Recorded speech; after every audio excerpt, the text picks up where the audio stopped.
Dünyanın birçok ülkesinde Hristiyanlar 24 Aralık'ı 25 Aralık'a bağlayan gecede Noel Bayramı'nı kutlamaya hazırlanıyor. Yılbaşı ve Noel Bayramı arasındaki fark her sene Türkiye'de bazı araştırmalara neden oluyor. Miladi takvim başlangıcı olan yılbaşı kutlamaları ile Noel kutlamaları tarihleri yakın olması sebebiyle sıkça karıştırılıyor. Peki yılbaşı ve Noel'in farkı nedir? Dünyanın dört bir yanında kutlanan bu bayramlar nereden geliyor? Merhaba, ben tarihçi, kişisel tarihçiniz. Antik dönemlerden itibaren çeşitli halklar, tarımsal faaliyetlerin ortaya çıktığı baharın başlangıcında ve hasat mevsiminde kutlamalar yapmıştır. Mesela eski Babil'de Akitu Festivali denilen kutlamalar yılın ilk ayı sayılan Nisan'ın ilk 12 gününe tekabül ederdi. İbraniler ise 1. 6. 7. ve 9. ayların ilk günlerini yeni yıl günü olarak kutlardı. İsrailoğullarının kökeni Kenanilere kadar uzanan 7 günlük fısıh, mayasız ekmek bayramı da yılın ilk ayında arpa hasadına denk düşerdi. Tarımsal faaliyetlerin sonunu ifade eden ve Zakmuk, Akiti diye adlandırılan hasat bayramı Sümerlerce de kutlanırdı. Yılgayak, Türk ve Altay halk kültüründe yeni yıl başlangıcı. Nevruz'la eş anlamlı olarak kullanılsa da Yılgayak kavramının Nevruz'dan en önemli farkı sadece bir anlık olmasıdır. Cılgayak da denir. Farsça'da yeni gün anlamına gelen Nevruz, 21 Mart'ta Orta Asya'dan Orta Doğu'ya ve Balkanlara kadar geniş bir coğrafyada yaşayan halklar tarafından kutlanmaktadır. Nevruz kutlamalarının nerede ve ne zaman başladığı bilinmese de bu kutlamalara dair en erken referanslara İran kaynaklarında rastlanmaktadır. Orta Çağ'dan itibaren çeşitli Türk boylarınca tabiatın yeniden uyanışı ve tarımsal faaliyetlerin başlangıcı vesilesiyle düzenlenen 21 Mart bahar kutlamaları Nevruz olarak adlandırılmıştır. Aynı tarih bazı Türk boylarınca kullanılan takvimlerde yılbaşını temsil etmektedir. Nitekim gerek güneşe göre düzenlenen 12 hayvanlı Türk takviminin, gerekse Sultan Melikşah'ın Celalüddevle lakabına atfen kullanılan Celali takviminin başlangıcı Nevruz-i Sultani 21 Mart'tır. Çeşitli Türk boyları 21 Mart'taki yılbaşı bayramı için Nevruz kelimesinin farklı telaffuzlarını kullanmaktadır. 21 Mart Nevruz şenlikleri gerek Asya Türk boylarında gerekse Selçuklu ve Osmanlı Türklerinde büyük bir coşkuyla kutlanmıştır. Selçuklularda Nevruz resmi bayramdı. Osmanlılar döneminde kaleme alınan Nevruziyeler, hekimbaşıları tarafından saraya takdim edilen Nevruz macunları ve Nevruz bahşişleri bilinmektedir. Takvimler müneccimbaşı tarafından her yıl Nevruz'da hazırlanır. Padişaha, sadrazama ve diğer devlet ricaline takdim edilirdi. Nevruz, Osmanlı devlet adamlarının ve aydınlarının birbirlerini tebrik ettikleri bir bayramdır. Nevruz kutlamaları özellikle 1980'li yıllardan itibaren Türk Cumhuriyetlerinde resmi bayram halini almıştır. Nevruz sözlü ve yazılı kültürün en önemli kaynağı olmuş, başta Fars edebiyatı olmak üzere Müslüman milletlerin edebiyatlarında önemli bir yer tutmuştur. Özellikle Şia'daki konumu sebebiyle dini metinlerde yer almış ve birçok eserin konusunu teşkil etmiştir. Şia'nın İran'da resmi mezhep haline geldiği Safeviler döneminde bu konuda çok sayıda risale yazılmıştır. Şii kültüründe dini rivayetlerde çokça zikredilmiş olan Nevruz'un Kitabül Nüzhetiz Zahid ve Kitabül Lebbil Elbab gibi eserlerde önemi ve mahiyeti üzerinde durulmuştur. Şii geleneğinde adetlerin söz konusu edildiği kitaplarda da bahsi geçer. Erken Roma takvimi 1 Mart'ı yılın ilk günü olarak belirledi. Takvimin Mart ayından itibaren sadece 10 ayı vardı. Yeni yılın ilk zamanlar Mart ayı ile başladığı bazı ayların isimlerine hala yansımaktadır. Miladi takvimin 9. ayından 12. ayına kadar olan Eylül'den Aralık'a kadar başlangıçta 7. ila 10. aylar arasında konumlandırılmıştı. Roma mitolojisi, Janeirus ve Februarius'un iki yeni ayının oluşturulmasıyla genellikle 2. kralları Numa Pompilius'a itibar etti. Bunlar ilk olarak yılın sonuna yerleştirildi.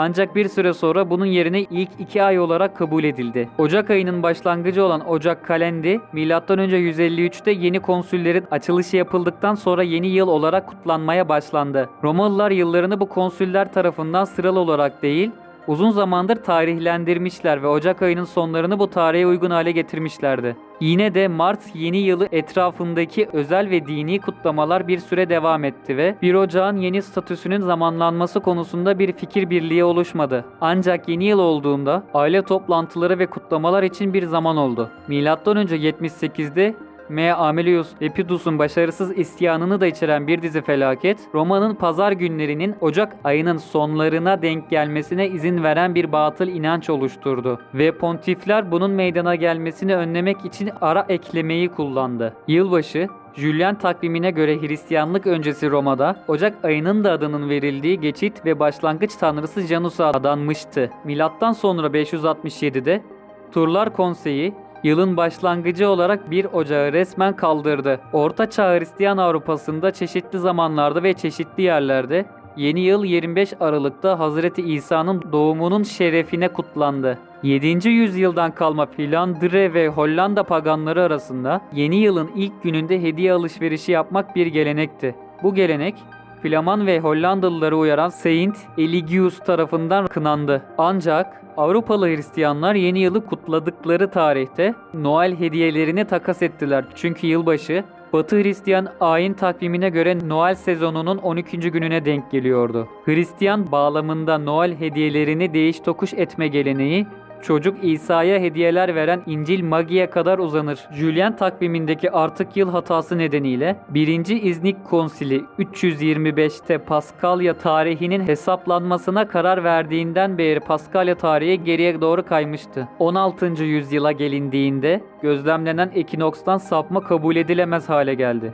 1582'de Papa 13. Gregorius, miladi takvimin bugün yaygın olarak kullanıldığını ilan etti ve hatayı 10 günlük bir silme ile düzeltti. Miladi takvim reformu da yürürlükte 1 Ocağı yılbaşı olarak geri getirdi. Tarihi kaynaklar incelendiğinde Hazreti İsa'nın doğum tarihine dair kesin bir bilgiye rastlanılmamaktadır. Bu konuda farklı rivayetler olup Hristiyan kaynaklarında da farklı tarihler yer almaktadır. Hazreti İsa'nın doğum tarihinin yıl olarak M.Ö. 4 ile 6 yıl evvel olduğu, doğum günü olarak da batıda bulunan kiliseler 25 Aralık gününü doğum tarihi olarak kabul edip kutlarken, Doğu kiliseleri ise bu tarihi 6 Ocak olarak kabul etmektedir. Hazreti İsa'nın doğum tarihindeki bu ihtilafların sebebini ise Meydan Laroux'un Noel maddesinde şu şekilde açıklanmaktadır. Milattan önce güneşe tapan putperestler, Tanrı saydıkları güneşin her gün biraz daha erken kendilerini terk etmesine üzülürlerdi. 25 Aralık'ta günler tekrar uzamaya başlayınca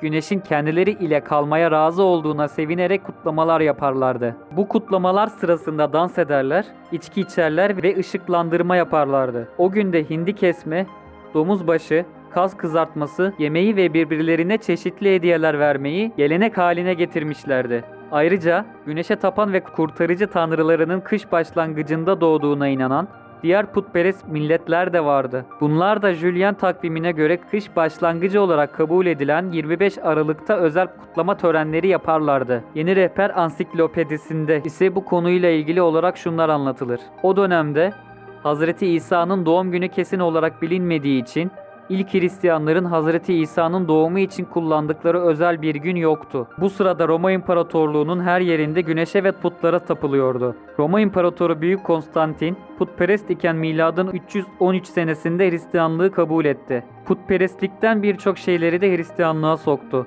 Güneş tanrısının doğum günü kabul edilen 25 Aralık'ı yılbaşı kabul etti. Hazreti İsa'nın kurtarıcı tanrı olduğuna inanan Hristiyanlar da Hazreti İsa'nın 25 Aralık'ta doğduğunu kabul ettiler. Sonunda bu geceyi miladi yılbaşı ve Noel olarak her sene kutlamaya başladılar. İşte 25 Aralık 1 Ocak arası bu eğlence günleri ve tatil olarak kabul edilmiştir. Bütün bu anlatılanlardan da anlaşılacağı üzere İmparator Konstantin mağlup edilemeyen güneş kültüyle Mitra kültürünü Hristiyanlıkla birleştirmiş. Böylece onun zamanında Noel ortaya çıkmıştır. İmparator Aurelion'dan itibaren güneş kültü Hristiyanlık inançlarıyla bir sentez oluşturmuştur. Böylece Noel, Roma Katolikleri tarafından Hristiyanlığa adapte edilmiştir. Aslında yılbaşının Hristiyanlıkla ve Hazreti İsa ile hiçbir alakası yoktur. Katolik dünyası sadece 25 Aralık gecesini kiliselerde ayinler yaparak geçirmektedirler. Fakat 31 Aralık'ta yılbaşı geceleri ise kiliselerde ne ayinler yapılmakta ne de o gece bir takdis havası içinde kutlanmaktadır. Papazlar da o akşam onlarca küp kutsanmış şaraplarını içmekte ve içip içip sızmaktadırlar. O halde burada şunu sormak gerekiyor. Peygamberlerin en fakirlerinden biri olarak yaşadığı Hristiyanlarca da ifade edilen Hazreti İsa ile bu gecenin sefaatinin, israfının ve çılgınlığının ne alakası olabilir? Hazreti İsa haşa çam kesmeyi, içki içmeyi, domuz yemeyi, kumar oynamayı ve fuhuş yapmayı mı emretti? Elbette ki hayır. Asla böyle bir durumu benimsemez. Kabul edilemez bir durumdur bu. Efendimiz sallallahu aleyhi ve sellem kim bir kavme benzerse o onlardandır buyurarak davranışlarımızda, hal ve hareketlerimizde Yahudi ve Hristiyanlara, müşriklere benzememizi yasaklamıştır. Kaldı ki yılbaşı ve Noel eğlenceleri Hristiyanlık geleneğinden bile gelmemekte.